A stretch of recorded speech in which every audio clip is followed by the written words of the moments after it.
Selamat siang saudara-saudara yang dikasihi dalam Tuhan Yesus Kristus. Hari ini kita kembali akan bersama-sama belajar kebenaran firman Tuhan melalui Katekismus Heidelberg. Mari kita berdoa. Bapak, kami bersyukur hari ini kami diberi kesempatan lagi untuk meneruskan pelajaran Katekismus Heidelberg. Kami mohon Roh Kudus untuk membuka hati dan pikiran kami, agar kami semakin mengerti kebenaran firman-Mu. Bahwa Kristuslah fokus dari kehidupan kami dan Kristuslah pusat dari segala sesuatu. Dalam nama Tuhan Yesus kami berdoa. Amin. Ya Bapak Ibu, gak kerasa ya, kita udah sampai pada hari Tuhan yang ke-29. Di hari Tuhan yang 29 ini, kita masih membahas topik yang sama dengan hari Tuhan sebelumnya, yaitu topik mengenai sakramen perjamuan kudus. Saya akan bacakannya untuk saudara-saudara. Pertanyaan ke-78. Apakah roti dan anggur itu berubah menjadi tubuh dan darah Kristus yang sesungguhnya? Jawab, tidak. Sebagaimana air dalam baptisan tidak diubah menjadi darah Kristus dan tidak menjadi pembasuh dari dosa-dosa itu, tetapi hanya merupakan tanda dan jaminan dari Allah, demikian pula roti dalam perjamuan malam tidak menjadi tubuh Kristus. Meskipun sesuai dengan sifat-sifat sakramen, roti itu disebut tubuh Yesus Kristus. Pertanyaan ke-79. Kalau begitu, mengapa Kristus menyebut roti itu tubuhnya dan minuman dalam cawan itu darahnya atau perjanjian baru di dalam darahnya? Dan mengapa Paulus menyebutnya persekutuan dengan tubuh dan darah Kristus? Jawab, Kristus berfirman demikian bukan tanpa alasan yang sangat penting. Pertama, dengan demikian dia hendak mengajar kita bahwa sama seperti roti dan anggur memelihara hidup kita sementara di dunia ini, demikian pula tubuhnya yang telah disalibkan dan darahnya yang ditumpahkan itu merupakan makanan dan minuman yang sesungguhnya bagi jiwa kita untuk hidup yang kekal. Tetapi terutama melalui tanda dan jaminan yang kelihatan ini, dia hendak memastikan kepada kita bahwa sama seperti kita menerima tanda-tanda kudus ini dengan mulut jasmani menjadi peringatan akan dia, demikian pula kita sungguh-sungguh mendapat bagian dalam tubuh dan darahnya melalui pekerjaan Roh Kudus. Dan bahwa penderitaan dan ketaatannya itu pasti menjadi milik kita, seolah-olah kita sendiri telah merasakan segala kesengsaraan itu dan melunasi utang dosa kita kepada Allah. Ya, Bapak Ibu, jadi pertanyaan ke-78 dan ke-79 Katekismus Heidelberg ini, hari ini kita akan membahas ya, temanya ialah kehadiran Kristus dalam perjamuan kudus yang kita lakukan. Secara garis besarnya, kita sebentar lagi akan melihat bagaimana pemikiran dari bapak-bapak gereja dan gereja Tuhan di masa lalu mengenai kehadiran Kristus dalam perjamuan kudus. Kita akan membaginya dalam 3 pemikiran, yaitu overestimate, terlalu berlebihan, underestimate, terlalu menyepelekan, dan rightly estimate, yang tepat dan sesuai. Ya. Jadi saudara-saudara ya, di Katekismus hari Tuhan sebelumnya, kita sudah melihatnya esensi dari arti sebenarnya perjamuan Tuhan. Dan Katekismus pada jawaban ke-75 ya menjelaskannya pada kita bahwa melalui perjamuan kudus kita menjadi semakin dipersatukan dengan tubuh Kristus yang kudus oleh Roh Kudus yang berniat baik di dalam Kristus maupun di dalam kita. Melalui perjamuan kudus kita bertumbuh dalam pengenalan dan anugerah dari Tuhan Yesus Kristus bahwa kita adalah daging dari dagingnya dan tulang dari tulangnya, dan hidup diperintah oleh satu roh seperti anggota-anggota dari tubuh yang sama oleh satu jiwa. Ya, jadi saudara-saudara ya, dikatakannya di sini bahwa perjamuan kudus itu adalah persatuan dengan Kristus. Ada persatuan yang vital, sakral, dan mistik terjadi antara Kristus dan umat percaya yang terjadi pada saat perjamuan kudus. Ya, tapi sejarah gereja mencatat ya, persatuan dengan Kristus itu melalui kehadirannya telah diupayakan yang dijelaskan dengan berbagai cara. Banyak ajaran sesat dan menyimpang muncul saat gereja bergumul untuk mendeskripsikan kehadiran Kristus dalam perjamuan kudus, dan bagaimana kehadiran itu berpengaruh pada iman orang-orang percaya. Kesalahan yang pertama ialah apa yang dipercaya oleh Gereja Katolik Roma, yaitu teori transubstansiasi. Pak Julius pada hari Tuhan yang sebelumnya telah menjelaskan artinya pada kita. Ya, saudara-saudara masih ingat nggak? Ya, saya jabarkan lagi ya. Transubstansiasi berarti substansi dari roti dan anggur yang kita makan dan minum berubah menjadi tubuh dan darah Tuhan Yesus sendiri dalam arti yang sebenarnya. Katolik Roma sampai saat ini masih mengajarkan ya apa yang mereka sepakati dalam Konsili Trente, bahwa tubuh Kristus hadir di dalam roti dan darah Kristus, ada di dalam anggur, dan dengan demikian kita memakan tubuh Kristus. Dalam setiap bagian roti dan dalam setiap tetes anggur, keseluruhan Kristus, baik tubuh, darah, jiwa, dan keilahiannya mengambil bagian. Mereka juga mengajarkan jika kejadian ini bukan sementara waktu misa aja, melainkan apa yang terjadi di meja perjamuan Tuhan adalah peristiwa yang terjadi bersifat permanen ya, transubstansiasinya. Jadi berarti roti berubah secara permanen menjadi tubuh Kristus, dan anggur berubah secara permanen menjadi darah Kristus. Peristiwa perubahan itu terjadi di altar misa dan disebut konsekrasi. Ya, dan itulah sebabnya Gereja Katolik tidak memperbolehkan orang bawa pulang hosti yang sudah dikonsekrasikan untuk disimpan di rumah, apalagi ditaruh di dalam kulkas. Tubuh dan darah Kristus harus dimakan pada saat perayaan Ekaristi dalam kesatuan dengan perayaan liturgi. Dan sampai hari ini, dalam Konsili Trente yang merupakan pengakuan resmi Gereja Katolik Roma, menyatakan bahwa jika ada orang yang tidak percaya doktrin ini, maka orang itu dikutuk Tuhan. Orang itu adalah anatema. Anatema artinya menjadi terkutuk. Saya bacakan kutipannya ya. Konsili Trente mengenai Ekaristi sesi 13 kanon 1 dan 2. Jikalau ada orang yang menyangkal bahwa di dalam sakramen Ekaristi Maha Kudus benar-benar, sungguh-sungguh dan secara substansial terkandung tubuh dan darah bersama dengan jiwa dan keilahian Tuhan kita Yesus Kristus, dan karenanya Kristus secara keseluruhan, namun sebaliknya berkata bahwa dia hanya berada di dalamnya, yaitu sakramen Ekaristi ya Bapak Ibu. Seperti di dalam sebuah simbol dan dalam gambaran atau dalam kebajikan, terkutuklah dia. Jikalau ada orang berkata bahwa substansi roti dan anggur tetap di dalam sakramen Ekaristi yang kudus bersama dengan tubuh dan darah Kristus, dan menolak perubahan yang ajaib dan tunggal dari keseluruhan substansi roti menjadi tubuh Kristus dan dari keseluruhan anggur menjadi darah Yesus, dan rupa luar dari roti dan anggur saja yang tertinggal, seperti yang disebut dalam Gereja Katolik sebagai transubstansiasi, terkutuklah dia. Jadi apa artinya ini saudara-saudara? Ya, ini berarti ya Gereja Katolik Roma berkata kepada kita semua bahwa dalam standar doktrinalnya bukan hanya doktrin kita yang terkutuk, tetapi kita pun sebagai pribadi yang tidak percaya doktrin transubstansiasi ini pun dikutuk. Ya, jadi inilah doktrin mereka bahwa kita akan dikutuk Tuhan jika kita tidak percaya bahwa Tuhan, tubuh dan darah Yesus, keseluruhan Kristus kita makan secara nyata dalam arti yang sebenarnya ketika kita memperingati perjamuan kudus. Ya, Gereja Katoliknya sampai saat ini masih dalam posisi ini. Posisi di mana kehadiran Kristus dalam perjamuan Tuhan overestimate atau terlalu berlebihan.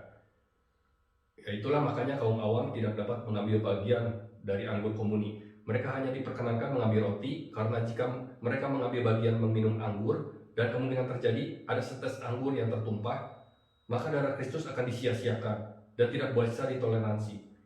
Maka dari itu kaum awam tidak diperkenankan meminum anggur, hanya imam yang minum mewakili mereka.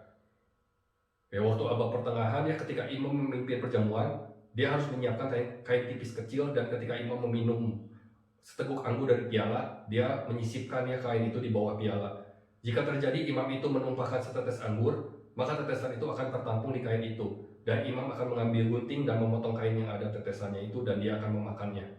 Tidak boleh setetes anggur pun terbuang percuma, karena anggur itu adalah darah Kristus sendiri. Berikutnya ya saudara-saudara, Martin Luther juga memiliki pandangan yang overestimate mengenai kehadiran Kristus dalam perjamuan kudus. Dia mengajarkan apa yang disebut konsubstansiasi, seperti yang masih dianut dalam kaum Lutheran sampai saat ini. Kon atau ko artinya bersama-sama. Jadi itu berarti roti tetaplah roti, berbeda dengan Katolik Roma yang mengatakan roti sudah tidak menjadi roti lagi. Menurut Luther, roti perjamuan tetaplah roti, tetapi Kristus mencampur dirinya dengan roti itu. Tubuh aslinya menjadi omnipresent, ada di mana-mana. Kristus ada di dalam roti, bersama roti, dan di bawah roti. Yaitu adalah pernyataan Luther ya yang terkenal, He is in, with, and under bread. Kalau diilustrasikannya seperti spon ya. Kalau spon tetap spon, tapi kalau diisi air ya menjadi berat ya, karena dia menyerap. Jadi kesimpulannya, tubuh nyata Kristus hadir dalam perjamuan Tuhan. Luther mendasarkan hal ini pada firman Tuhan, inilah tubuhku.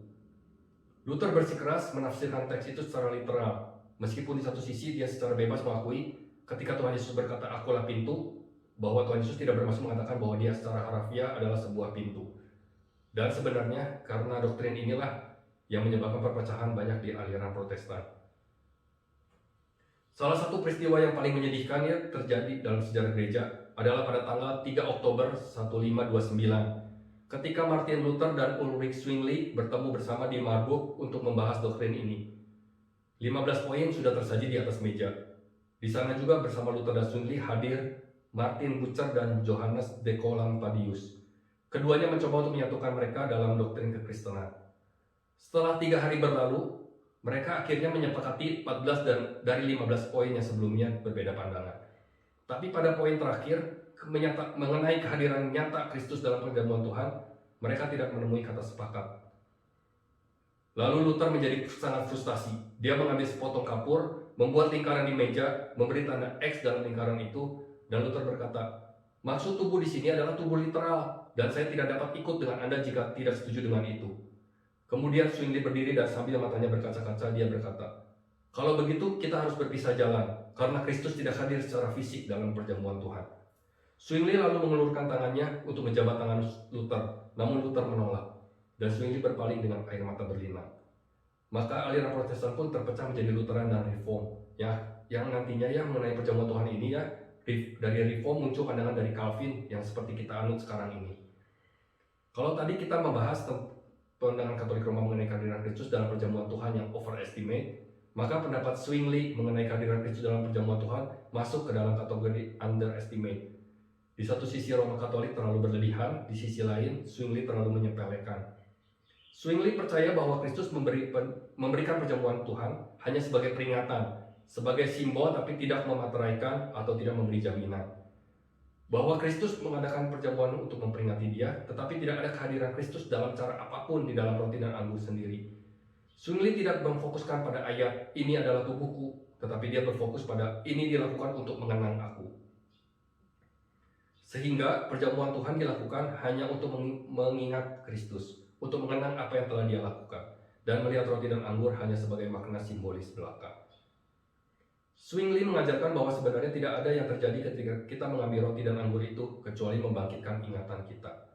Zwingli berkata, "Sungguh, semua yang terjadi di perjamuan Tuhan adalah jika Anda percaya, Anda akan menerima peneguhan dari iman Anda. Perjamuan Tuhan pada dasarnya bukanlah suatu tindakan Tuhan turun dan menyatakan kebenaran yang agung kepada umatnya, melainkan perjamuan Tuhan pada dasarnya adalah tindakan orang percaya yang pergi kepada Tuhan." Ya, Bapak Ibu, jadi menurut Zwingli perjamuan Tuhan adalah simbol atau gambaran Kristus, bukan Kristus itu sendiri. Perjamuan itu tidak pernah mengandung arti yang sakral. Ya makanya jadi nggak ada batasan doktrinal ataupun usia dalam menerima perjamuan Tuhan, baik itu dewasa maupun anak-anak. Zwingli melihat perjamuan Tuhan sebagai tindakan jemaat untuk mengakui imannya. Kalau kita lihat Bapak Ibu, banyak kita yang terjatuh dalam ke sisi yang menyepelekan perjamuan Tuhan seperti Zwingli dibandingin yang terlalu over seperti sisi Luther atau Katolik Roma. Kemudian muncullah pandangan Calvin mengenai kehadiran nyata Kristus dalam perjamuan Tuhan. Ya kalau Calvin berkata Zwingli nggak sepenuhnya benar, Luther pun demikian. Calvin berkata, Kristus memang tidak hadir secara fisik di dalam roti, tetapi perjamuan Tuhan bukan sekedar peringatan. Calvin menjabarkan pemikirannya seperti apa yang katekismus kita katakan. Malah sebenarnya Bapak Ibu, jawaban katekismus di pertanyaan 78 yang kita bahas hari ini adalah kutipan dari dokumen Calvinis. Ya saya bacakan lagi Sebagaimana air dalam baptisan tidak diubah menjadi darah Kristus dan tidak menjadi pembasuh dari dosa-dosa itu, tetapi hanya merupakan tanda dan jaminan dari Allah, demikian pula roti dalam perjamuan malam tidak menjadi tubuh Kristus, meskipun sesuai dengan sifat-sifat sakramen-sakramen, roti itu disebut tubuh Yesus Kristus. Ya jadi di sini kita bisa lihat kalau Zwingli itu tidak setuju dengan bagian terakhir, Luther tidak setuju dengan bagian tengah, dan Katolik Roma tidak setuju dengan bagian pertama. Ya jadi apa sebenarnya yang dimaksud Calvin? Ya kita bisa melihat di jawaban katekismus kita di jawaban pertanyaan ke-79. Jadi apa yang Calvin katakan bahwa sesuatu benar-benar terjadi dalam perjamuan Tuhan. Kristus benar-benar hadir dalam perjamuan Tuhan, tetapi bukan hadir secara nyata atau fisik, melainkan Kristus hadir secara rohani. Menurut Calvin, perjamuan Tuhan bukan dimasukkan sebagai perjamuan yang berpusat kepada manusia, di mana kita seakan-akan menyeret Tuhan kemari kepada kita, sehingga kemudian kita dapat fokus pada iman kita padanya. Tetapi perjamuan Tuhan ialah perjamuan di mana Kristus membawa iman kita kepadanya, dan kita duduk di meja perjamuan surgawi, di mana kita menerima persekutuan yang indah dengannya. Fokusnya adalah Kristus dan apa yang telah Dia lakukan. Kita mengingat Dia, kita mengecap dan merasakan Dia. Ada makanan spiritual di sana. Jiwa kita diberi makan, kata Calvin. Dan demikian juga katekismus kita. Jiwa kita diberi makan melalui persatuan dengan Kristus, dan persatuan itu berfokus pada Dia. Karena Kristus adalah sumber dari persatuan itu. Dia adalah substansi dari persatuan itu. Dia adalah tujuan dari persatuan itu. Dia juga yang menerapkan persatuan itu. Jadi inilah keseimbangan artinya sebenarnya dari perjamuan Tuhan, pendekatan yang tepat untuk perjamuan Tuhan. Kita secara rohani melakukan perjamuan dengan Dia. Ketika Tuhan Yesus berkata, inilah tubuhku, kita tidak menganggap itu hanya bersifat simbolis dan sebatas gambaran, seperti yang dilakukan Zwingli. Atau seperti Luther yang menganggap Kristus ada di dalamnya secara fisik dan tubuhnya di mana-mana bersama dengan keilahiannya.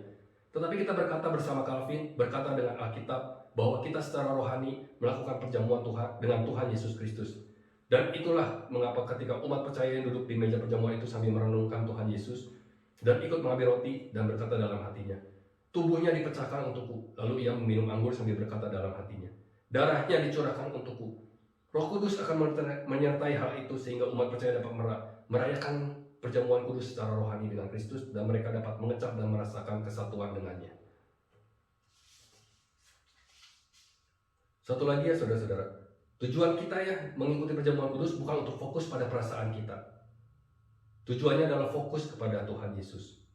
Ya memang ada ya perasaan sukacita, perasaan rendah hati, perasaan dekat dengan Tuhan. Tapi bukan itu tujuannya kita mengikuti perjamuan kudus. Melainkan Kristuslah tujuan akhir kita. Ketika kita secara benar berpartisipasi dalam perjamuan Tuhan, ini adalah perjamuan yang berpusat kepada Kristus. Maka pertanyaannya bukannya, apakah kita mendapatkan sesuatu pengalaman yang baik ketika kita mengikuti perjamuan kudus? Bukan itu, tetapi pertanyaannya harusnya seperti ini. Kristus itu baik. Apakah saya melihat kebaikannya di meja perjamuan kudus? Ya, itulah mukjizat terbesar. Jika kita adalah Zwinglian, dalam pendekatan kita akan berpikir bahwa kita harus membawa sesuatu dalam diri kita sendiri ke meja Tuhan. Tapi saudara-saudara, apa sih yang sebenarnya bisa kita bawa? Cuman dosa. Kita nggak bisa bawa apa-apa. Kita nggak perlu bawa apa-apa. Semua yang kita perlukan ada di meja Tuhan. Kristus ada di sana. Kristus benar-benar ada di sana secara rohani, dan Dia ingin mengangkat iman dan umatnya untuk duduk di meja surgawi bersama dengannya. Itulah sebabnya ketika kita datang ke perjamuan Tuhan dengan tangan kosong, dan kita menyadari hal itu dan berfokus hanya kepada Kristus, maka perasaanlah yang akan timbul. Jadi bukan kita mencari perasaannya, tetapi perasaan akan timbul karena kita terpaku padanya, dan Roh Kudus menghormatinya kita menetapkan jiwa kita kepada Tuhan Yesus. Tapi ya kalau kita datang dengan kita merasa membawa sesuatu dalam diri kita, kita datang dengan perasaan kita, ya kita sebenarnya datang ke perjamuan Tuhan yang berpusat pada manusia. Yang terlibat di sana adalah perasaan dan keinginan-keinginan kita, bukan Tuhan Yesus. Kita lebih mementingkan pikiran, perasaan, dan pertobatan kita daripada pribadinya dan keselamatannya. Jika itu terjadi, maka sebenarnya kita akan pulang dengan tangan kosong, karena Roh Kudus tidak menghormatinya ketika kita berfokus kepada diri sendiri. Ya memang saudara-saudara ya, menurut saya itu adalah pelajaran yang susah untuk dipelajari. Ya karena kita udah terbiasa ya untuk berfokus pada diri sendiri dan kerohanian kita sendiri. Tetapi Roh Kudus akan terus mengajar kita untuk fokus kepada Kristus. Roh Kudus akan mengajar kita bahwa semua yang ada dalam kita harus dilucuti. Kita ikut perjamuan Tuhan dengan kerendahan hati tanpa membawa apa-apa. Roh Kudus mengajar kita bahwa perjamuan Tuhan tidak akan berdampak apapun ketika kita berfokus pada diri kita sendiri daripada Kristus. Jadi ya kalau begitu, Bapak Ibu bisa berpikir gimana perjamuan Tuhan yang seperti dianggap benar dan menjadi perkenan Tuhan itu. Ya. Perjamuan Tuhan dianggap benar ketika pelaksanaannya dipusatkan pada Tuhan Yesus, dan ketika kita anak-anak Bapa secara rohani melaksanakan perjamuan bersama pribadi Yesus dan berkat-berkatnya. Ya yang terakhir ya Bapak Ibu. Ya jadi kita udah tahu ya bagaimana kita berpartisipasi dalam perjamuan Tuhan secara benar. Ya kita sekarang akan membahasnya, ada 3 ya yang terjadi ya ketika kita melakukan perjamuan kudus yang benar. Katekismus memberitahukannya seperti ini. Yang pertama ya, kita diperintahkan untuk melakukannya sebagai peringatan akan Dia. Ya kita udah bahasnya ya di Katekismus Hari Tuhan sebelum ini ya. Yang kedua, jika kita diberi makan dengan tubuh Kristus yang tersalib dan darahnya yang jiwa kita yang diberi makan dengan tubuh Kristus yang tersalib dan darahnya yang tercurah. Jadi sekali lagi saudara-saudara ya, jiwa kita tidak diberi makan oleh perasaan kita ya. Jiwa kita itu diberi makan oleh tubuh Kristus dan apa yang telah Dia lakukan. Sesuatu benar terjadi dalam perjamuan Tuhan. Tuhan memberi makan umatnya, Tuhan turun mendekati umatnya, dan Dia juga membawa umatnya naik untuk dekat kepadanya. Dan dia juga memberi kita makan dengan berkat rohani dan surgawi di dalam Yesus. Ya, Joel Bikia memberikan sebuah contoh. Ada orang percaya miskin datang ikut perjamuan Tuhan. Dia miskin dalam harta, namun sebenarnya dia kaya dalam Kristus. Dia datang dan dia duduk, menyadari bahwa dia sebenarnya kosong, tidak memiliki apapun dan membawa apapun dalam dirinya. Dia tahu bahwa dia bagaikan Mephiboset yang buta, miskin dan lumpuh di dalam dirinya. Dia tahu bahwa dia tidak memiliki apa-apa untuk dipersembahkan kepada Tuhan. Dia tahu bahwa dia itu seperti anjing mati, seorang pendosa yang tidak layak dan najis. Dia mengikuti perjamuan dan merenungkan tentang Yesus. Apa yang Yesus telah lakukan, bagaimana Tuhan Yesus telah memberikan dirinya sendiri, bagaimana tubuhnya hancur dan darahnya dicurahkan. Dan ketika pendeta mulai berkhotbah lalu membagikan roti dan anggur, pemuda itu mendengarkan firman, lalu dia menerima roti dan anggur itu. Dia menerimanya dengan iman. Ketika pendeta berkata, "Roti ini tubuh Kristus dipecah untukmu, anggur ini darah Kristus dicurahkan untukmu." Ketika dia mendengarkan kata-kata itu, dia merenungkan tentang apa yang roti dan anggur itu wakilkan secara rohani, yaitu juru selamat yang disalibkan. Dia menerima dengan iman bahwa Yesus mati untuk dia, dan demikian jiwanya diberi makan. Dia memakan sumber keselamatannya, dan dia meminumnya, dia mengecapnya, dia memakan tubuh dan darah Tuhan. Ya saudara-saudara, ya umat Tuhan yang datang mengikuti perjamuan Tuhan ada bermacam-macam ya. Ya beberapa datang ketika hati hancur dan putus asa. Beberapa datang lagi dengan kerinduan dan keinginan bersekutu dengan Tuhan Yesus. Beberapa datang dengan iman yang kuat. Beberapa datang dengan hati yang remuk. Beberapa datang dengan hati yang terombang-ambing. Lalu ada juga yang datang ya bahkan tidak percaya ya kalau Tuhan akan membolehkan mereka mengikuti perjamuan Tuhan, karena mereka merasa sangat kotor dan tidak layak. Yang lain lagi datang dengan hati yang sangat fokus pada Kristus, datang dengan sukacita dan sangat menanti-nantikan untuk mengikuti perjamuan kudus. Ya, tapi saudara-saudara, semua orang yang mengambil bagian dalam perjamuan Tuhan secara benar bersatu dalam hal ini. Mereka semua datang untuk menetapkan jiwa mereka pada Kristus. Mereka semua datang untuk diberi makan secara rohani dengan tubuh dan darahnya. Mereka semua datang karena lapar dan haus akan Kristus dan datang untuk diberi makan dengan air hidup. Mereka rindu untuk makan bersama-sama dengan Dia yang mereka kasihi dan percayai, di mana Dia berkata bahwa Dia ingin makan dengan mereka walaupun mereka orang berdosa. Maka mereka datang bersandar pada firman Tuhan, bersandar pada perintah Tuhan, bersandar pada undangan Tuhan. Mereka fokus pada Kristus, merasakan persatuan rohani dengan Kristus. Ketika mereka merasa lemah dalam diri mereka dan melihat pada Yesus, mereka merasakan kuasa Kristus di dalam meja perjamuan, di dalam firman, di dalam roti dan anggur, dan jiwa mereka dikuatkan. Dan ketika mereka datang sebagai orang yang berdosa yang patut dihukum, tetapi percaya Kristus telah menanggung dosa-dosa mereka. Mereka dapat meninggalkan meja perjamuan dengan hati yang penuh ucapan syukur dan bersuka cita karena pengampunannya. Itulah arti makan dan minum dari tubuhnya. Yang ketiga ya, adanya jaminan. Seperti yang kita lihat di Katekismus Heidelberg hari Tuhan yang ke-28 kemarin, dan juga hari Tuhan ke-29 sekarang ini, dikuatkan kembali ya. Mari kita lihat ya jawaban pertanyaan 79 bagian bawah. Saya akan bacakannya ya saudara-saudara. Dan bahwa penderitaan dan ketaatan itu pasti menjadi milik kita, seolah-olah kita sendiri telah merasakan segala kesesaran itu dan melunasi hutang dosa kita kepada Allah. Ya pasti ya saudara-saudara ya. Pekerjaan yang mustahil itu dikerjakan oleh Tuhan Yesus dan kita diwakilkan oleh Tuhan Yesus yang tanpa dosa. Sehingga meskipun kita layak untuk binasa dan kita datang ke meja perjamuan mengakui bahwa kita pantas binasa, namun di bagian itu kita tahu bahwa Kristus telah mati untuk orang-orang berdosa yang pantas untuk mati. Dia menggantikan kita. Ketika Roh Kudus menerapkannya, kita dapat meninggalkan meja perjamuan dengan keyakinan bahwa Kristus telah menggantikan kita. Kita dianggap benar di hadapan Tuhan seolah-olah kita tidak pernah berdosa, karena Dia telah membasuh dosa-dosa kita dengan tubuh dan darahnya. Sepasti kita makan roti itu, sepasti kita minum anggur itu, demikian pula Tuhan Yesus membasuh. Tuhan Yesus mengampuni dan Tuhan Yesus membuang dosa kita.